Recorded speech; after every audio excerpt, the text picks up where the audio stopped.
Mukhang hindi matapos guys yung pagpupuro guys, kasi grabing init dito sa taas. So guys,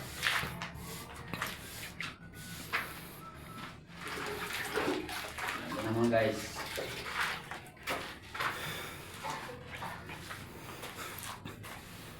mahirap talagang trabaho natin, kaya mahirap ang trabaho namin guys na construction boys. Kaya ito yung mahinang nila lang kung sinasabi ng mga mayaman.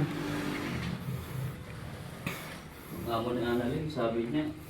Pero di nila alam, kung wala yung mga construction boy, di sila makatira ng magagandang bahay. Sabi ng asawa ng kwan, huwag mong ginalang. Huwag mong ginaganyan yung asawa mo. Okay na lang to guys yung trabaho na ganito, kahit mahirap malit ang sahod, marangal siya. Hindi masama na trabaho. Pinagpawisan, ipapakain sa mga anak natin.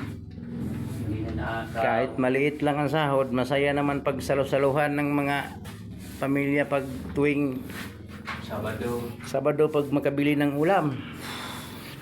Kaysa mangnanakaw, magsalo-salo kayo sa pagkain, parang di mo malunok. Siyempre nakakaw yun. Ito, marangal to na trabaho, kaya kahit kunti lang ang sahod, ayos lang. Laban lang sa buhay guys. Yun talaga ang buhay, mahirap, may mayaman.